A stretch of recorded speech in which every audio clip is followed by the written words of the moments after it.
We want to increase safety and mobility for riders and for pedestrians, for transit riders, and smarter solutions. And this overpass is another link in what will eventually be an 8.5-mile loop, bicycle loop around the Central Business District. We have now over 360 miles worth of bicycle network and 900 miles worth of sidewalk.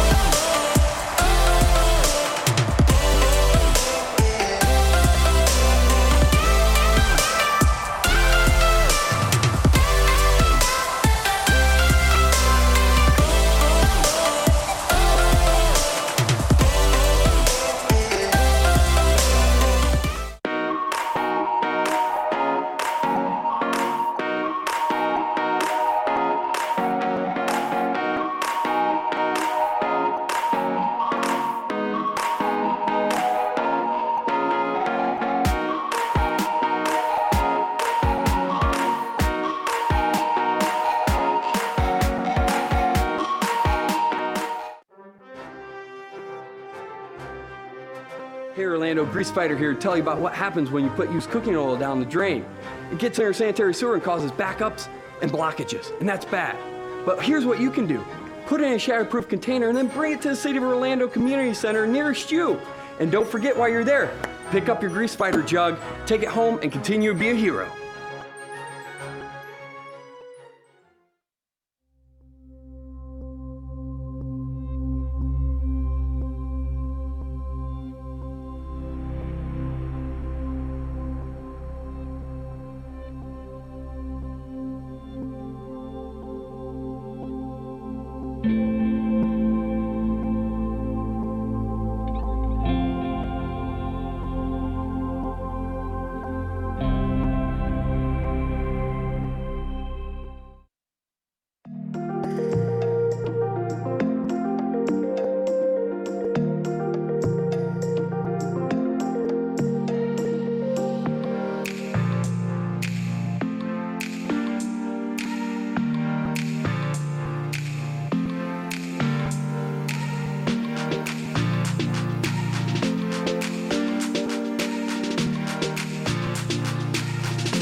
Good morning, Commissioners. This morning we have our budget workshop for the 2019-2020 fiscal year. Gosh, 2020. Seems like we've had all types of plans reaching out to 2020. I want to thank you for your leadership as we've been able to make strategic investments in our neighborhoods, our parks, our rec programs, our infrastructure, public safety, and staying on strong financial footing. I want to take a moment and recognize our Office of Business and Financial Services staff, as City of Orlando has again received the Distinguished Budget Presentation Award from the Government Finance Officers Association 16 years in a row. How about that? So to our entire staff that worked on the budget, thank you so much. We continue to have some of the highest financial ratings of any city in the state. We're experiencing increased revenues based on our growing economy. So Brian Battles is going to lay it out for us. Thank you. Good morning, Mayor and Commissioners. I'm here today to present our preliminary budget for fiscal year 2020.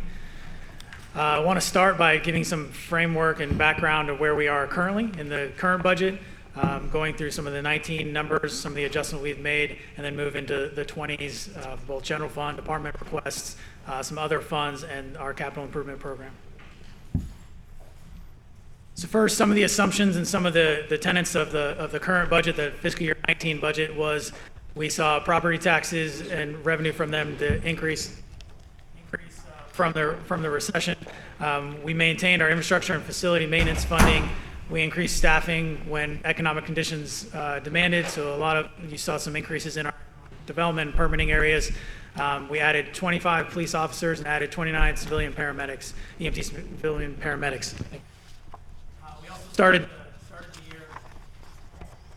the year with a $5 million contingency, and we had an increase in our capital improvement program of $10 million. So this is the current budget that we're in right now. Some of the things that this time last year we were discussing. That budget had a general fund of almost $500 million at 488. Other funds were 785 for a total of roughly $3 billion in the current 19.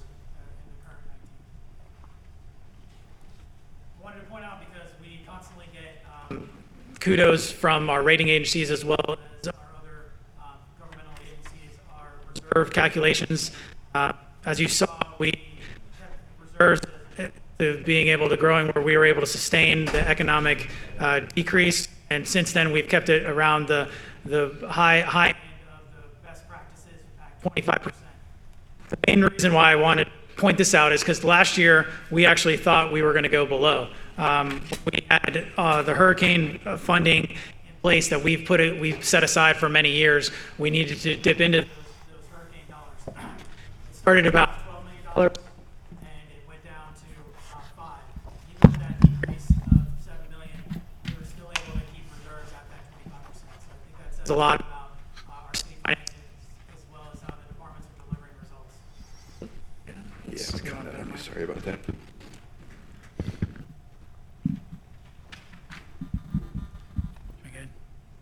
Is that better? Yep. Okay. Thank you. So again, our reserves can maintain. This is at the end of fiscal year 2018, so our last final published year, and we're still at that 25%. Again, that's made up of a variety of different sources. The main one, the general fund, but also the hurricane fund. As you see, the yellow box at the top did decrease, but again, we're at that Government Finance Officers Association GFOA max at 25%. Well above our 10% covenant pledge, as well as that 5 to 15% recommendation. Again, the mayor pointed out our rating agencies and our bond ratings continue to be some of the highest in the country as far as government debt.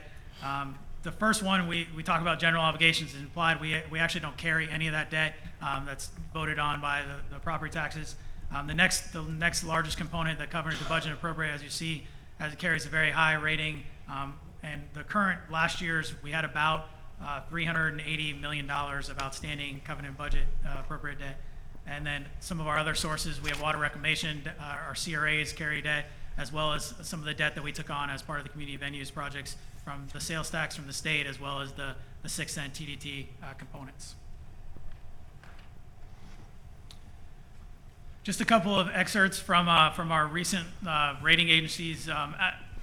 We're constantly having conversations with them, and they're reviewing our bonds, making sure we're making sound financial decisions and looking at our debt on an annual, on a recurring basis.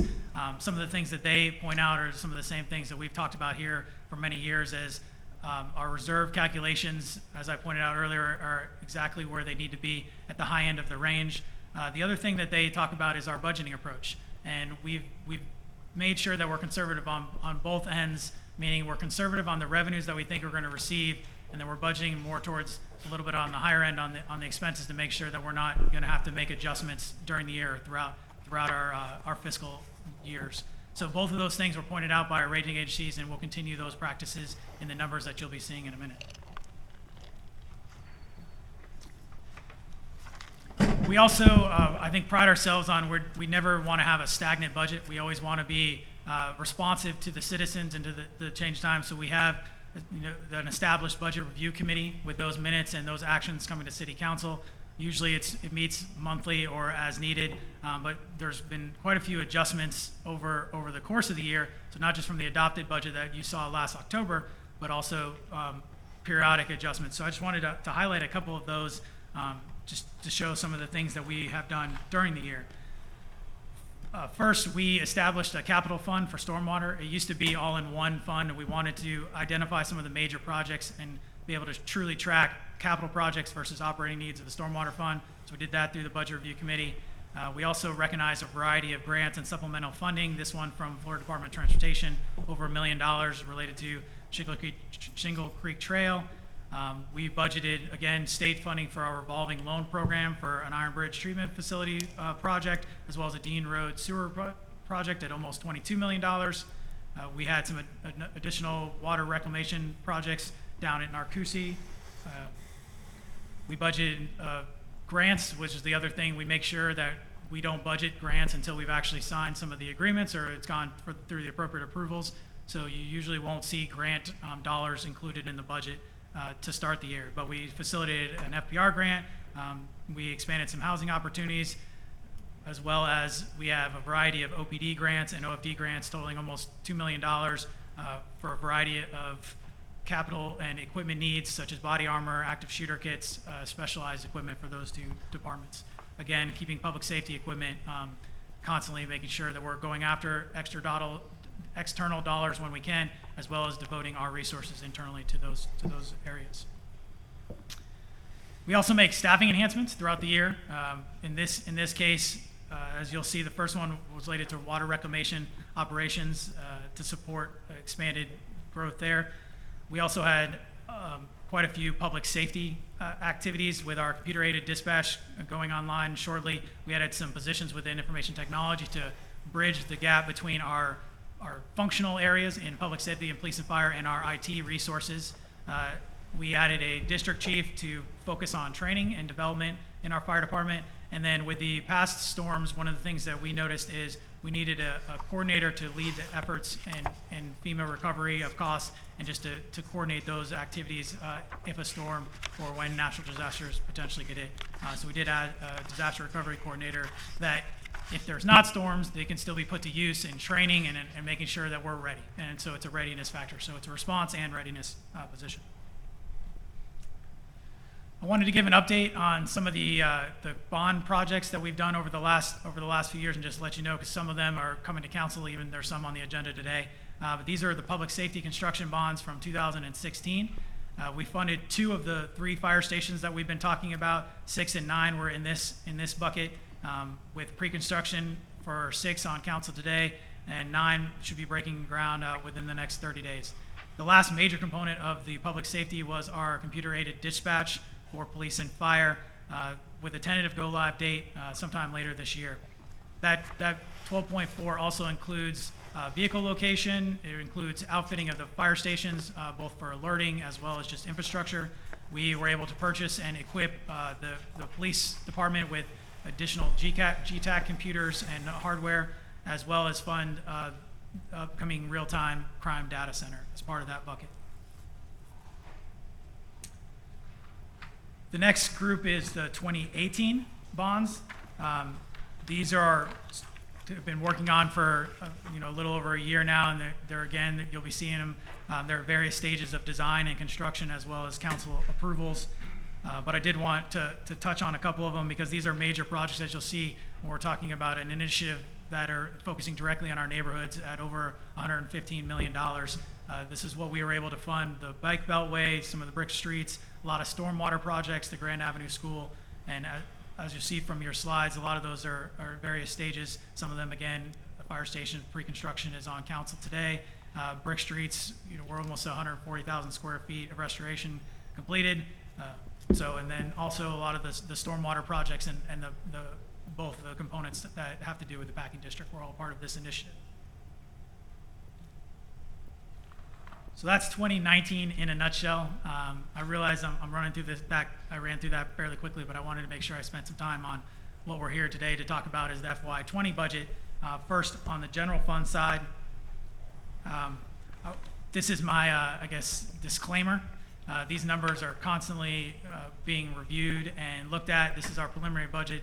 This is, I think, a very good starting place. But as you've seen in the past, we have some additional meetings throughout the rest of this summer and early fall before we go to our public hearings in September. So there could be potential for additional programming and staffing and changes. I have not heard any directly right now, so they have been, everything that we've heard up to date has been incorporated in these numbers.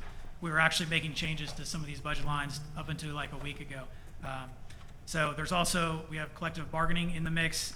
We're reviewing some of our benefit costs, including healthcare. We have some assumptions on premium changes, but we're going to continue to review that and make sure that makes the most sense both for the city and for our employees.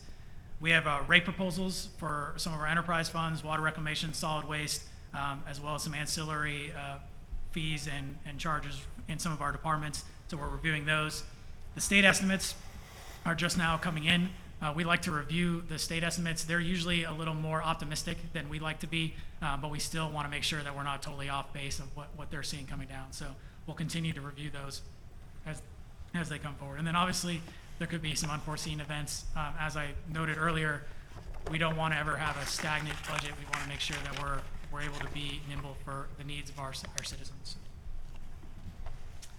So with that, on the revenue side, these are some of our the categories that we couch our revenues. As you'll see, we're up about 6%, or almost $29 million. I will note that this is the first general fund budget that reaches the $500 million mark. It's also the first budget that goes over the $200 million mark on property taxes. So as you see from the general fund, our largest driver is still property taxes, which I'll have some slides just to give a summary of how those numbers are determined and what we look for when we're evaluating these budgets. So the next few slides are all about the revenue side of our general fund equation. As we discussed, we're planning on later on today, council will be voting on our proposed millage. We're continuing to keep it the same at 6.65. As you'll look at the last 5 years, we've seen about the same amount of growth. The trend line is pretty similar each year over year growth that we've incorporated into our growing needs of our city. Property tax, as we saw during the downturn, and now it is our largest single revenue source in the general fund. It makes up about 42%. We get this question a lot. The property taxes are determined by the Orange County property appraiser. We don't set the value of people's homes here at the city. We just set the rate that gets applied to those values of homes. So we field a lot of calls in Office of Management and Budget related to home values and make sure that we get them to the right people at the Orange County property appraisers. We've also seen with the uptick in values, more and more people are looking at those values and potentially are bringing them to the value adjustment boards and seeking reprieve from the Orange County property appraiser. So again, that's not something that the city is involved in. We do not set those values. We're just setting the rate. Again, 6.65 is our rate, $6.65 per thousand on your valuation, which gets us, these are kind of the budget that we're in now. Everyone is in the same boat. All these municipalities are where we are in setting their millage, so we don't have updated 20 numbers, but we're right in the middle of the pack related to some of our peer cities that we like to talk about or do some comparisons financially with, some of the West Coast, St. Pete, Tampa, Clearwater. There's also some items on this list which are on the lower end, which may not have the same, they may not be as relevant to the conversation, but we wanted to include them here as well.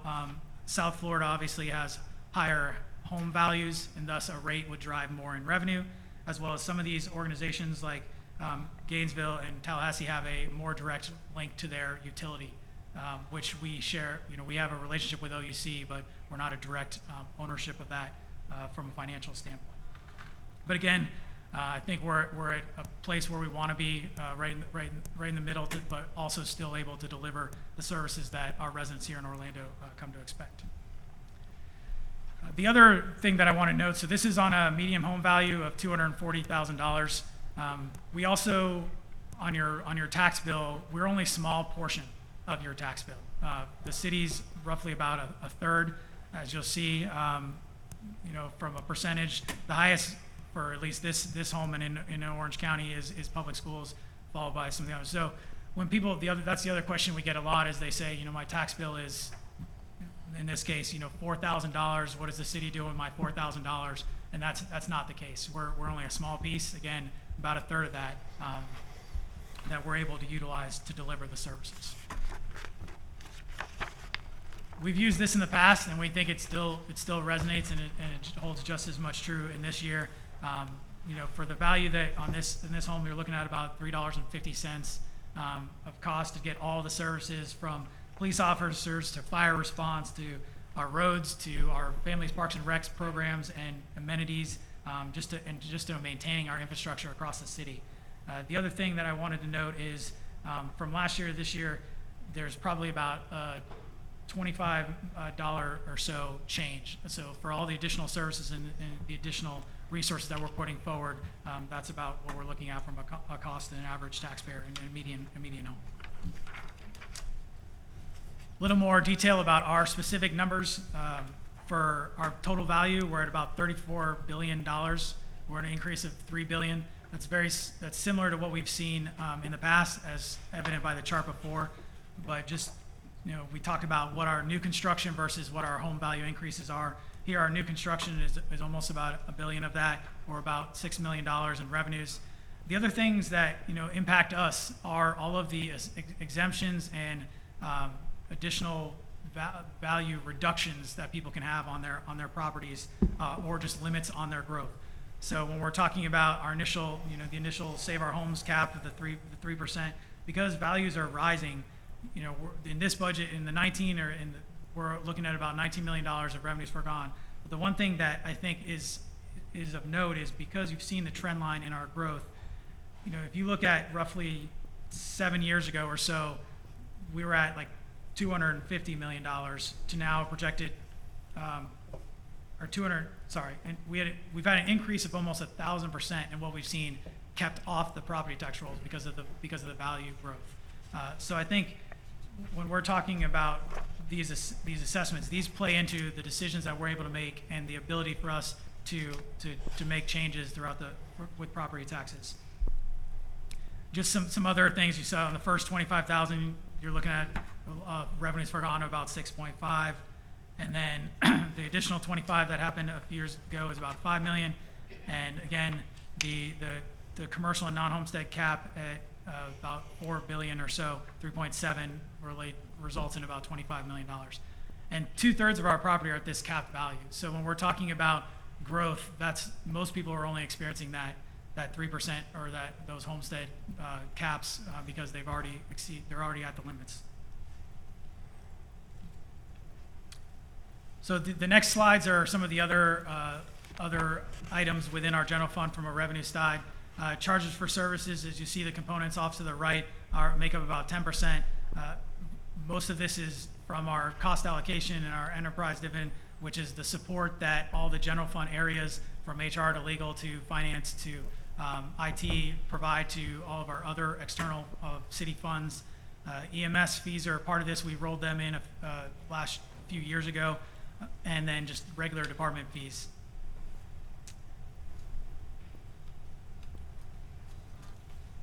Fines and forfeitures make up mostly related to red light citations. You'll see that's the biggest component of that.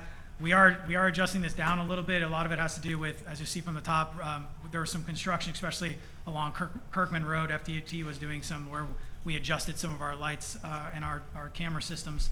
But the other thing that I wanted to point out is on the red light program, we're constantly, for the last few years, and we'll continue to do this, is the plan, is this is a revenue expense neutral item.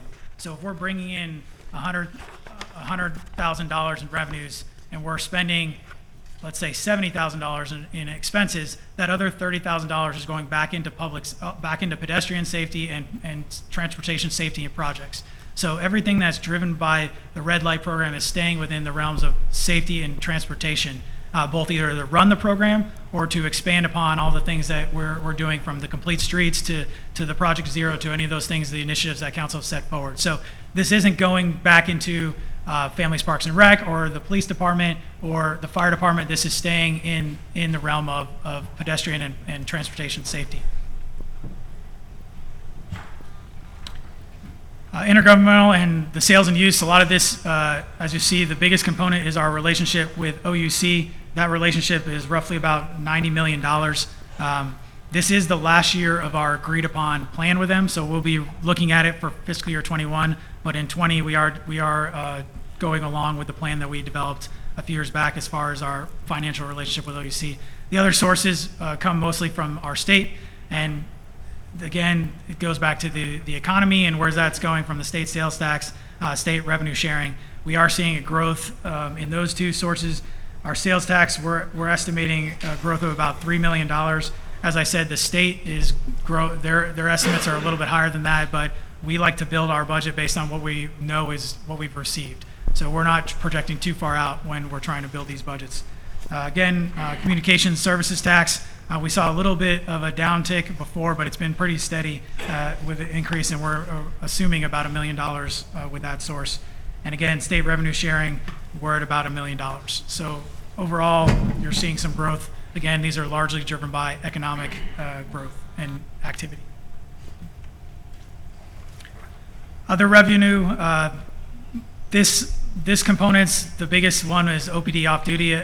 As you recall, we brought that in-house, and we're still trying to fine-tune where that budget lies. Is the blue from the 19 to 20. You'll see there's an increase there. That's not related to us really determining higher growth, because if you look back at the 17-18 actuals, the blue box is higher than the 19. So we're still just trying to figure out how much off-duty our police department is providing to the area, and making sure our budget corresponds with that.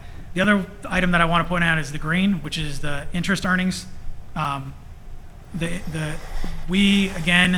We've been fortunate to realize more on our interest programs, but that's never something that we want to rely on. We don't want to rely on the market to make us meet our budget. So we're continuing again to have conservative assumptions there in interest, with the goal of hopefully we'll be able to come in a little bit above that, which is where we're currently trending for 19. But anything can happen in any given month. So again, we're building that budget based on our conservative assumptions on the revenue side.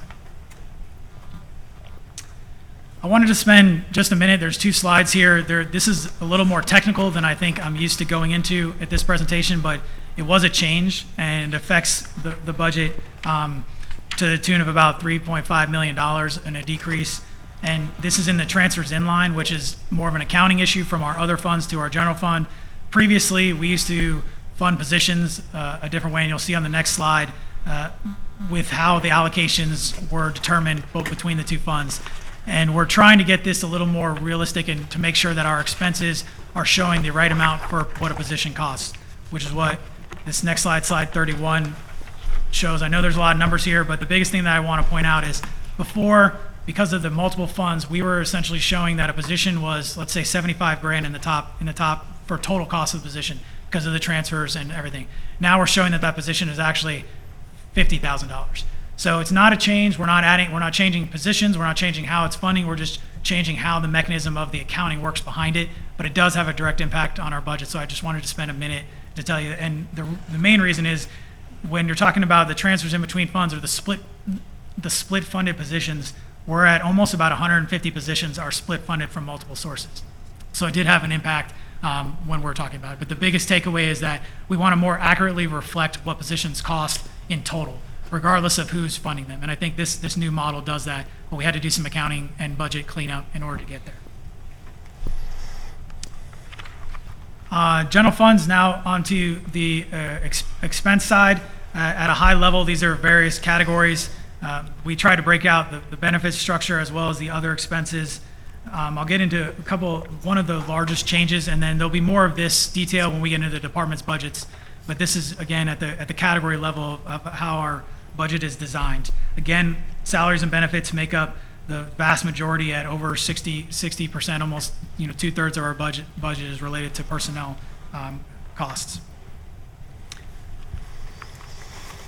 Again, some of the changes of where we're spending our money. I think the biggest thing that I just want to point out is under fleet and facilities, and there's a slide on the next page, as well as our transfers out, meaning our commitment to additional for capital improvement, and then our salaries and benefits area. A lot of this is with the assumptions of where collective bargaining is going to land, so that's still there. But we're looking again to match our revenues to our expenses, and this is showing about a 6% growth.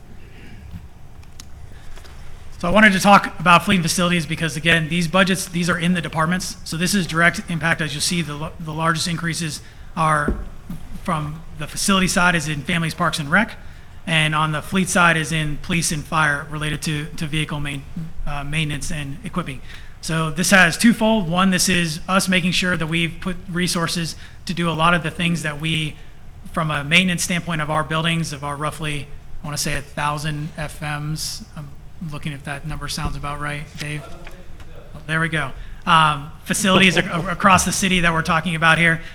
So we have been doing for many years, we've been fixing what has been broken, and we're making sure that our buildings are safe and are able to be occupied and able to have the programs they're in. But there's a lot of things that we haven't been able to do. So we wanted to put some resources into those projects. So this will be a collaboration between our facilities and our fleet group and our departments to earmark and to understand what buildings are in the biggest need and making sure that we're developing a plan to address those.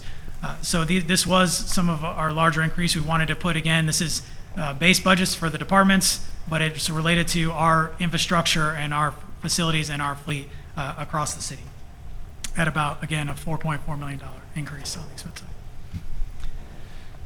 The other thing which is currently showing and is part of our benefits line is healthcare. As I pointed out on a slide earlier, we're continuing to review this, and HR is looking at it. We're looking at our experience, but we're about halfway or 2/3 of the way through the year to build the next full calendar year as the way these premiums are working. So we want to make sure we get it right. But as of right now, the budget does assume a 3.5% blended premium increase, meaning some could get lower and some could get slightly higher, but it is a slight impact to the overall cost.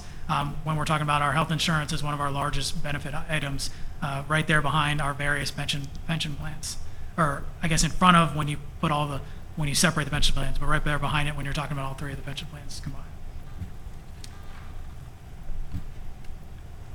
So the next group of slides relates to the departments. We tried to just kind of outline where the enhancements are. That's the biggest thing, because again, we're both delivering the services that we've continued to deliver. We're not programming or planning on any service or programmatic deletions or eliminations. So this budget is focusing on our enhancements and our growth and meeting the needs as we go forward. So that's what the next group of slides will be related to. This slide is up here mainly because I think it's what's expected of us to show some change, but as evident by, you'll see from the next couple slides, I don't know that these numbers make as much sense as they should when you're looking at public works down 20% and housing down 5%, and executive office, families, parks and rec, fire up. So overall, again, a lot of this has to do with the accounting changes as well as some changes that we made to the targeted savings numbers. But I did want to put this there because I think it's expected, but I would not, we could go in detail with each of these, and a lot of it has to do with just the mechanics of how we're designing the budgets for these areas year to year, from adopted to recommended. So getting into that same type of breakdown, the main reason this graph's up there, because again, just wanted to point out the public safety areas, police and fire, make up the majority of our general fund, our expenditures, and continue to do that as we move forward. The non-departmental, we've had questions about that in the past with that 18% of it. A lot of it has to do with our transfers related to our capital needs, as well as our payments to the CRAs, and then debt service make up the biggest component of that area.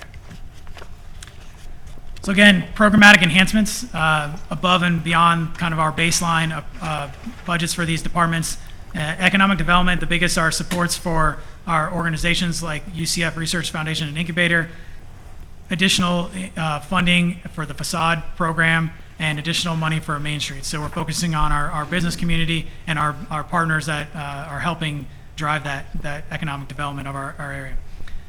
Executive offices, the larger item here is we made a transfer of how we're looking at our health screenings contract. Now we're putting it under HR, so that's a big component of that, as well as this is a funding of an election year, which is ebbs and flows from the cycles, and that added money here. There's some other initiatives, like some sustainability initiatives, as well as just general cost changes in executive offices. Families, Parks, and Rec, up almost $2 million. Again, the biggest is the slide that I talked about before with fleet and facility funding at about 1.5 of that. We did increase some funding for some of our programs that can grow because they're at capacity, but a lot of this is just general what we're doing to deliver the services. So fire is one of those ones that, even though it's up $8.8 million, some of this is related to us actually decreasing what we call as the attrition or the targeted savings. So in last year's budget, we said that they had to realize savings from whatever means, mostly personnel, but realized savings of over $1.8 million more. So we tried to build our budget on our turnover rates and on our experience of what departments are delivering year-end savings. This year we took a different approach, and we allocated that based on our past experience as well as what we do about the future. So because of that, the changing the attrition or the targeted savings artificially essentially grew fire's budget by 1.8 million. So that's why I kind of wanted to point out that that's an instance where we grew their expenses without actually changing anything other than just we didn't take a credit against those or make them try to save from their budget. So we're letting them do and meet the needs of our city with the current resources. Again, fleet and facilities, and then we added some. We're constantly reviewing the structure and how the staff is being managed at all of our departments. Our public safety ones are a little bit different because of the way they have their shifts and their pay structures and their compensation elements. So we're still trying to make sure that we're allocating the amount of budget that's needed to have the staff and the approach that our fire department is needing, and that added some money. And then pension costs. This is from our actual required contributions based on experience, based on 5-year and 10-year trending models. So again, it's not that our costs, it's not that the benefit structure has increased. It's that our required contribution per our actual evaluation for the many years and for the people coming and going, and that experience was required to put in more to keep that plan where it needs to be.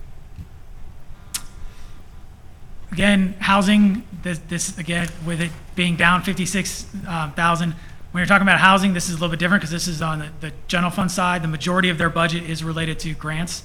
So this isn't related to a change in operation. This is purely that they were having vacancies more frequently than others, and this aligns with their experience on their position vacancies. So we're not planning on reducing or changing the model in the housing department. This is just, again, the general fund contribution has changed a little bit. Non-departmental, the biggest components here are increased funding for capital, about 3.5.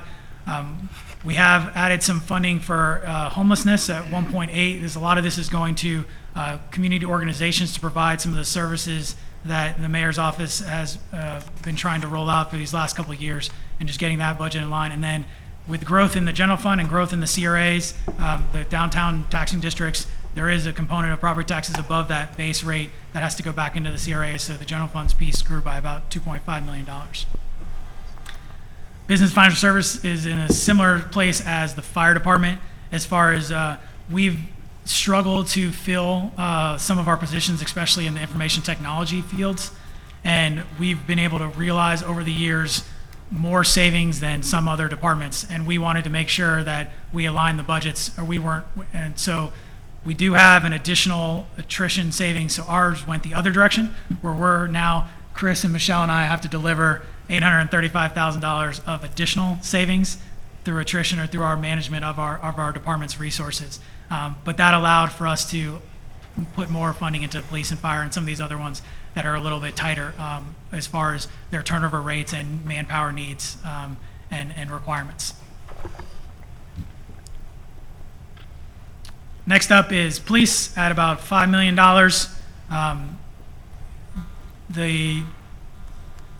And I have a couple slides later, but the first one is we're adding some prime analysts. So it's all position based, those first 4 bullets.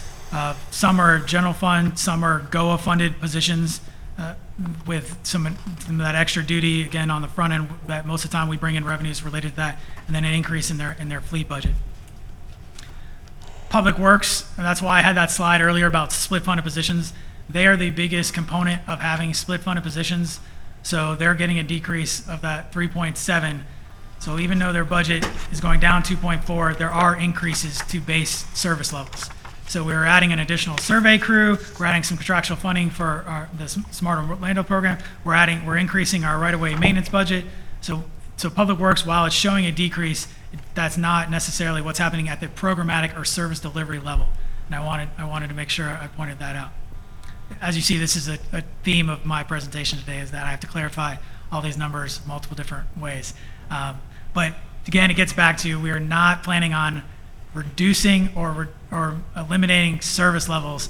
All of these budgets have some type of increase, either on their capital side or on their operational side, to service level demands.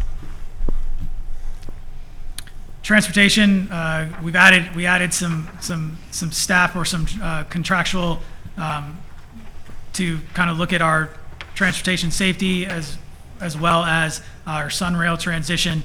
So that's the bulk of their increase. And then Orlando Venues is here because they do have general funded supported areas in Lou Gardens and Manello, both of which are getting capital.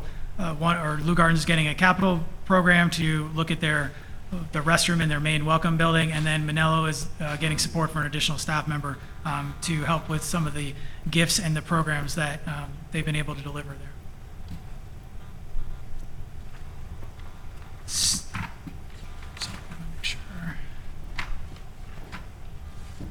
So these next couple of slides now are staffing.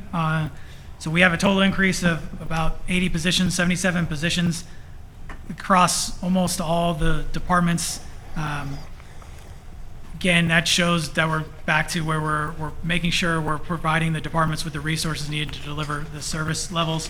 The next couple slides relate to those. You'll see a staffing chart. We're talking about all funding sources, how the boxes are still fairly similar even with these growth in positions. The one thing I did want to point out, because we talk about it, and I think in the budget brief that will be online and that has been provided to you, we always talk about how many positions we have per 1,000 residents, and even adding 77 positions, it almost didn't move the needle. It went from 12.2 to 12.3, and we've been right around that 12.3, 12.2 for the last 5 years. So even with adding positions, we're barely keeping up with our population growth. So this budget does include 77 positions, the largest of which is in the police department, as you'll see from these next couple slides. Economic development is getting 7 related, some in permitting, executive offices. We have some outreach as well as some HR positions to continue with the allowing for the recruitment of all these staff members within our departments. Fire is getting a few more logistics and planning related positions. With business and financial services, all of our positions here being requested are related to the facilities area and the increase in being able to deliver the services that we're providing in the department's budgets. Again, police with almost 40 positions, of which a large variety of them are at GOA, which we do get reimbursed for the majority of their costs. I will say not all of their costs, but the majority of their costs. And then the last one is school resource officers, sworn officers, to meet our commitment to that program. Public Works, again, 21 positions that are currently being proposed in all of their various enterprise activities and general fund activities. And transportation, as you see, the safety, as well as an analyst and some project managers related to our pedestrian and transportation safety initiatives, and some support for our parking system. We talked in depth last year about the school resource officers and with the state legislation and the commitment that the city made to our schools. Last year in the proposed budget, we funded a total of 44 positions again, at a reimbursement rate, not near what our police force is costing us, showing a current city staffing at about $4 million of what we're supporting the school programs to make sure that we have sworn police officers in our schools. This is the second year of that request. When we talked about it, we were meeting the full need of the program through overtime and staffing, again, with sworn people. Right, she's sworn. Okay. But this is the second component of that, so this adds the 8 to get us to the 52, which was the full request. The city support of this program now is almost $4.5 million of city dollars that need to support the school system in order to have these officers in every school within OCPS's program. The next few slides are similar information, but on the other funds. So again, the general fund is about that $500 million fund. The other funds is about that $700-ish million program. We just highlight some of the larger ones, including some of the increases. Excuse me. You'll see our impact fees and some of our capital programs are increasing. Our facilities, obviously, when we're adding more money into the department's budgets, the facility fund is growing. Our capital improvements program, again, we're adding funds to that. We're trying to grow that. Last year, we grew it substantially. This is still as another growth where we're increasing, and I have some slides related to that fund as well. But overall, kind of our other funds are going up about 8% when we're talking about it. The capital improvement numbers, the one thing I did want to point out is that the bond programs and stuff that I talked about at the beginning of this presentation are not part of the capital improvement fund. They're separate, discrete funding and revenue sources. So when we're talking about this growth, we're not talking about any of those projects that I mentioned earlier. These are our normal capital cycles. Again, the Downtown South Neighborhood Improvement District, we've accumulated several years, and now we're appropriating that into capital projects. I know you've heard from that group many times over the last year of all the work that they're doing in South Downtown. So this is to get the budget aligned for them to continue that plan and vision for that area. The GOA fund is increasing, as I said. GOA funds a large portion of our officers. We are adding 25 sworn and 3 community service officers at GOA. And then the last one here is the healthcare fund is growing. The expenses are growing, but again, we're continuing to look at that to see what our experience is going to be for the next few months, as well as what our premiums need to be. Parking is mostly capital maintenance. Solid waste, as you saw from the earlier slide, is going up about 7. Right now, they're looking at there's potential for relocation. A lot of this is related to the Holden Heights redevelopment plan and understanding what's going on there. So we have set aside some money for them to continue that I guess planning process for solid waste. Right now, the stormwater fund doesn't have a fee increase, but it's still able to meet its capital program. And again, with the earlier slide, it does have a debt service of about $2 million, which funded almost about $30 million. Round numbers of stormwater projects that Lisa and her team are going to be working through. So while there's not a giant increase or devotion of stormwater fund dollars to capital, there's still substantial budgeted and appropriated projects that are in the works. And transportation impact fees, again, is increasing, and this is just for a couple different projects throughout each of the districts. Water reclamation, the capital program is similar to years in the past. It's actually a little bit larger in this cycle, as you'll see from a later slide.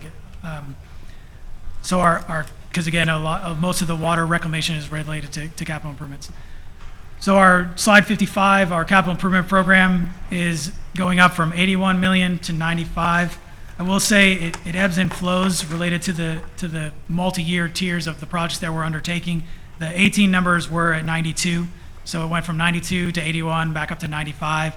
So this is kind of a programmatic approach to our capital improvement program. The biggest ones that I would say are increases or differences than some of the past programmatic activities are water reclamation, solid waste, our community redevelopment fund has additional funding, and our capital improvement fund. Just a breakdown by kind of functional area or activity based of that $95 million on slide 56, most of it is based on the enterprise activity or the needs of the area. So this is our capital improvement fund. As we talked about, it's going up a few $1 million. Some of the bigger increases related in this year that we're proposing is we added $1 million to affordable housing. Last year, we were able to add $1 million in the budget. We were able to add $1 million at year end. And this year we're proposing to start with a $2 million allocation for affordable housing. The next item is pavement rehab. It's funded from a variety of sources. General fund picks up a piece, and so does gas tax. The general fund piece, which I'm talking about here in the capital improvement program, is increasing by, I want to double, right? 1.2? Yeah, is increasing by 1 million? Yeah, we're doubling the pavement rehab up to 2.5. So this is just the general funds piece, and then there's an additional 2.5 in gas tax. We're continuing our commitment to renewable and clean energy with vehicle charging stations, as well as we're adding solar as part of this component. There's some solar funding in the projects that I talked about, the neighborhood projects, but this is additional money, roughly $2.3 million in solar for facilities across the city that will get us the best possible of lowering our utility bills, as well as to meet those renewable energy goals. And then also our commitment to 100 charging stations around the city is part of this request here. Some of the other funds in our program, again, gas tax. We have added some money for the Robinson Complete Streets. That would be part of a much larger approach. As you see, the 3-year total cost is estimated to approach $8 million as a partnership with FDOT. So this is just us starting that and putting some money to able to do some design and some early preliminary work related to Robinson. In the gas tax fund, we have been doing bridge maintenance and repair separately through our normal preventative maintenance program. This we are allocating, actually specifically calling it out and making sure that we have a dedicated discrete source for bridge repair and maintenance. It's partially funded by gas tax, partially funded by the CIP. So this is another new ask on the general fund CIP side, as well as the gas tax side. It's a total program of $250,000, but it's a new item that we're pulling out from our normal maintenance. So this has been being done. It's not that we have not been doing this, just now we want to make sure we're designating it to continue that effort. And then the last project that I want to talk about that is a substantial increase is our beginning at our Conserve 1 facility to look at the growth that's happening there. And water reclamation and the reserve and the impact fees are allocating about $7 million plus, but the total cost of this whole program is somewhere in the estimate of $60 million. But this will get us started with our design work and maybe potentially some of our pre-construction to understand what our true commitment is to increasing capacity at Conserve 1.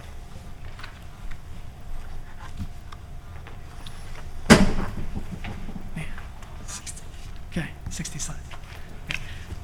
So next steps and the budget, I want to point out again, these are preliminary numbers, but I'm proud again to be able to start this preliminary conversation with a balanced budget.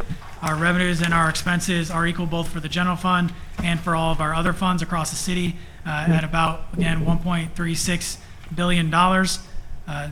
Again, we had a disclaimer earlier that these numbers will still shift a little bit, but we do think that at this point in July, with all the work that goes into this from the departments to the requests, and we've been working with the departments for probably about 6 months now on capital and on operationals and on position changes and making sure that we're trying to get as much as possible to start this process and to not have those changes as we go forward in the next month or so. But again, this budget is balanced, and that's a great place to be at this stage.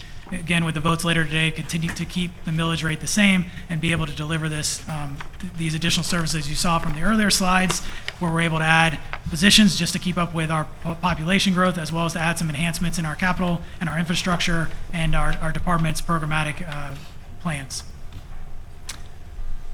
So as I talked about, you should, if you have not already, you should be getting calls for some briefings and some outreach throughout the month of August to continue this discussion with the Office of Management Budget team and myself with each of you commissioners. Today on the agenda, we have a vote on the tentative millage rates, and then we have our 2 public hearings. September 3rd is our first, and September 16th is our second to adopt the millage and the budget resolutions.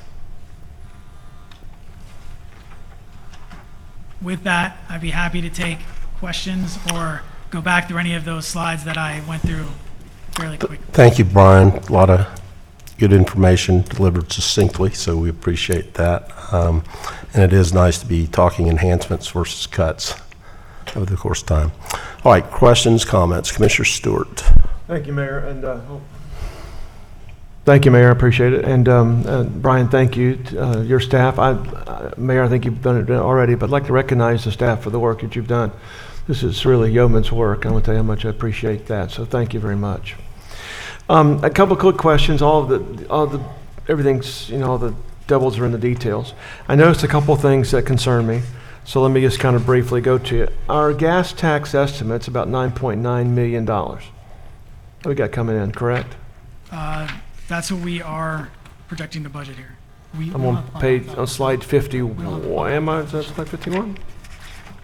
I'm sorry, Commissioner? Nope, I'm on slide 55. I can see it. Okay. Should I put my glasses on? So I was confirming to make sure we weren't using any balance in that fund. So that is our estimate for our new revenues. Well, and I guess the question I'm asking is that when you go back over to some of your next couple pages on your capital improvement, I think half of that money, 9.9, is committed to links, if I'm not mistaken. Is that correct? So let's say it's $10 million, so $5 million. Roughly half for the limo system. We have about $4 million. Only 4, okay. So we don't take the entire, I thought we took half of the money, so. Yeah, That would it's answer my four question. is in this budget. If we're only given $4 million, that would answer my question, because when you begin to start doing the capital improvements and you take them out of gas tax, you end up being about $11 or $12 million. It's still one of the biggest pieces. So our 9.9 is our gas tax estimates. $4 million going to links. The other big component of that is pavement rehab, which is 2.5 million. So then Right. that's when you get into starting into the smaller. We're able to fund that brick, some small money for brick restoration, our bicycle plans, our bridge maintenance that we're adding here, some signalizations, sidewalks, school safety sidewalks as well as sidewalks. All that's in that $9.9 million. Yeah, so that's when I began to add up. I was thinking only half went, but if it's only $4 million, then we've got that cushion in terms of that money that's there. As just a reminder, what does Conserve 1 serve? Airport. It doesn't serve like Nona does it, because if it does, Nona can solve their own problems. Just making sure you're listening. Just teasing Jim, just making sure you're listening. So I know we've talked in the past. At one point, we were looking at what we could do to lay infrastructure to get to service all the way to Iron Bridge, and we've been continuing to look at that. And at one point, many years ago, I think it was even, do we need Concept 1? We continue to review that, and Iron Bridge, because of everything that's happening, is getting closer and closer at capacity and everything. So this is just, for the most part, it's to service that area. Yeah, south. Well, I think it's clearly needed, and obviously I'm in favor of that. I'm thinking I have one more question, but if not, I'll just cover it when we do our briefings. Oh yeah, here it is. I noticed that in the personnel staffing, I'd like to, if you can, when we get together, just give me a trend of where we were in the last several years. I think what we've done, I think we can justify is that in the executive office areas, Mayor Foote done a good job of kind of trying to keep that in queue, and then we've tried to restore some of those positions that we missed back, I guess, 2005, 2006, trying to get them back into customer service. I'm always concerned about transportation. Some of the challenges that we have that come across our desk is that the roads need to be fixed and people speed too much. And adding some staff there to help address both of those issues is good, I think, for us to respond to those who come to see us. Sometimes it takes 3 or 4 months to get a speed study done. That's kind of okay, but I think we may need to accelerate that. I think this will also help us out from that standpoint. And since Commissioner Sheehan's not here, let me kind of help defend the brick roads. Thank you very much. Rick, thank you for the work that y'all doing. I want to keep that up. I've seen the work. It's been quality work. I've been good comments from the community, and we just need to stay on top of that. I think if we invest that, those roads will last us a lot longer. And I think that's important, and I appreciate that. I want to kind of put as much money as we possibly can into those brick roads, and it really affects 3 and 4 because we're the old roads that were put there, and I appreciate that. Well, I know when we were looking at the neighborhood projects in that 115-ish, we've devoted $3.5 million above and beyond what we were normally doing on our annual basis. And so when we get together, explain to me the split again. I think I understand. That was just for you, Commissioner. Yeah, I think I understand it because I think that's what we do at the center too. We allocate people based upon what they actually do, but they're in one location, and you move them to another location based upon what they actually do. So we would have effectively called split positions. I call it allocation, and you call it individual positions. I think I understand it, so I'd like to kind of go through it a little bit more. You know how I am. So Of course. And then last but not least, thank you for continuing to stay on task, Mayor, you and Chris and the entire staff, about our credit rating. I don't think people quite understand the importance of having a high credit rating is. And what it means is it means you get to borrow money at a cheaper rate. You get to have other options you didn't normally do. The latest option with the capital improvements, I think, is a direct result of the fact that we have a good credit rating. And then add on top of that, the significant part about refunding allows us to save money, and that money can be used someplace else.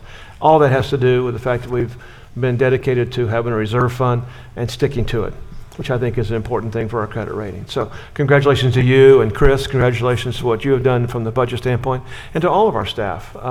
They've done an admirable job, and we continue to keep services up. And we're going to work as hard as we can. I've said before, I learned from my pastor a long time ago that you get to have all the great city you can afford. So we're going to afford the best possible city we can. We're going to do the best possible city we can afford. And I appreciate the work that y'all have done, and Mayor, and your leadership. So thank you very much. Thank you, Commissioner. Commissioner Hill. Thank you, Mayor. Nice, thorough presentation. Thank you. And to your team. I just had a few questions, and I tell you, I'm glad you saved the best for last because I was a little concerned I didn't see any monies budgeted for affordable housing, and when you threw that $2 million in, it was like, whew, great. But I do have some concerns about the housing piece, where I was informed that because we didn't get any monies, well, what we should have gotten from the state, that our down payment housing program is going to be impacted along with our rehab program. So as we move forward, I know there's some monies that possibly can be transferred, but I would hope that we will be able to use some monies from our general fund to supplement that impact. Yeah, we're continuing to look at our housing dollars, especially because some of those grant allotments come in later as we're developing this budget. As I said, we've been talking with our departments for months here, and we'll continue to look at the programs, the grant dollars in general. I do want to point out though that the general fund does provide support to housing of over $1 million to help staff and to run that area. So in addition to all of the grant funding that they're receiving. And I can get you some trends, Commissioner, but the housing department, I would say over the last 5 years, has seen a growth in what that general fund support has been. So. Okay. I saw that, can you explain the Lake Nokasuka, which is a long time coming, $3.5 million capital investment we're doing there? Is that going to include the drainages and sidewalks and things of that nature? I'm sorry, which project, Commissioner? Lake Nokasuka over in Harrison Estate. I don't think I would be the best person to talk about the project scope. Rick. I mean,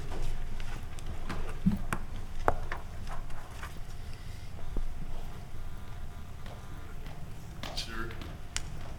Good morning. Good morning. Thank you, Rick. Yeah, we'll be updating the drainage and closing some of the roadside ditches. Okay. And probably lowering the roads and including curb.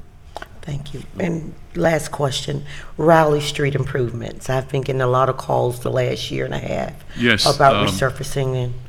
We're in design right now. We're working with VHB to do the design work, and we're about 70 to 75% finished with the design. So that'll begin maybe by the beginning of the year next year. some monies have already been allocated for that. Yes, that's major correct. improvement. Thank you, that's all I have. Commissioner Gray? Thank you, Mayor. Brian, thanks to you and your team. I'll have a lot more questions after I look at this, but the one that jumped out at me that I can't wait, I got to get some explanations. Page 49, our school resource officers. And Mayor, maybe you can help me out. Here's where I thought we were a year ago. The legislature put this in effect. We really didn't have many choices. And we said, look, we'll do this on a temporary basis. And I thought we were going to continue discussions with OCPS about how to pay for this. And now here we come up with a budget, and we're going to add, not only keep the ones we have, add 8 more. But Brian, it looks like at an average cost of $191,000? What am I reading wrong there? So that's in the first year, you're looking at the full outfitting from vehicles to equipment to salaries and benefits related to an officer. Let me repeat the question. $191,000 to do that? Help me. I mean, that just, well, we can talk more. That just, to me, seems an exorbitant cost, especially when the city's taking on 50% of that. So, I will say, we're not, to my, correct me if I'm wrong, Chief, but we're not outfitting them or equipping them any different than our normal OPD staff. I mean, so what we would do for our officers that aren't SROs, it's the same equipment levels. well, if you take our budget, just do simple math and divide by the total number of allocated, which is going up, our average cost per officer, fully loaded, I think, is $148,000, let's call it $150,000. So if our average cost for a fully loaded police officer that's on the street is $150,000, and we're putting them in schools, which I would hope by definition is a little safer, it's a higher number, that surprises me a bit. No, it would be the same number. I guess that's what I was trying to explain, is that the full freight of our OPD officer on the street and of the full freight of these here, these are our estimates for first year equipping vehicles, safety gear.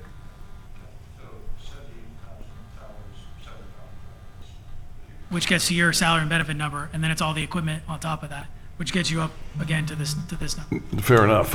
Again, maybe it's a question for somebody at OCPS. How does a fully loaded cost of a resource officer based on $9 million for that number of 52, 100, and, I mean, if I'm reading it right, the 44 we have, we increased that by 5,000, so it's up to 171. And to add 8 more to 191,000? Just seems like an awful lot of money for a We resource. covered the schools last year, Commissioner. We just did it with overtime. I'm so I didn't hear you. We covered those 8 schools last year. We just did it with overtime. Right, okay. So this is getting positions allocated to this. The other thing that I wanted to We point out would is- like the school district to reimburse us more. We've just been unable to accomplish that. And Okay. we're being paid the same as the sheriff's office for deputies. Wow, okay. Thank you. I'll save the other questions till. And we're our briefing. we're continuing to look at that. I mean, we're still negotiating with those to try to get this number. Orlando, you want to address that?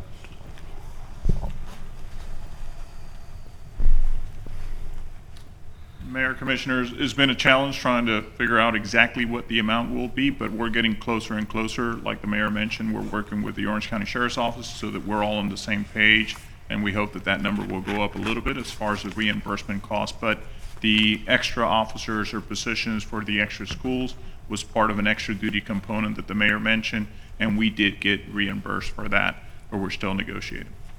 And as far as, and Martin, correct me if I'm wrong, I think we used an average, not of a one-year or first-year officer. We based it on the average number of years that an officer has for pay purposes for the budget. Okay, thank So you. that increases the average amount based on that. Okay, thank you. All right, sir. Bottom line is we're picking up a substantial piece of those Thank you. ourselves. I'll save I all the just- other questions till later. Maybe Commissioner Hill. Chief Rallone can answer the question. I did have a question about the school resource officers, which we all want our children to be safe, of course, in our schools. Do they not have their own police department? And if so, why aren't they also assisting to help us offset the costs? It is entirely up to the school system to choose to have their own police department or not. There are We are the 8th largest school system in the nation, and there are other school systems that have exercised that, but it's up to the school superintendent to decide that. Have we discussed that with the superintendent, that maybe, to save some dollars somewhere? No. That we can start utilizing some of their officers? Yes, ma'am, not directly with the superintendent, but Chief Holmes with the Orange County School System. We have engaged him in those discussions, and a lot of the agency heads in Orange County have addressed that particular question, but at this point, it doesn't look like the Orange County School System is going to go towards building their police department. Thank you, sir. Okay, thank you, Brian. That'll conclude our workshop for today. Thank you.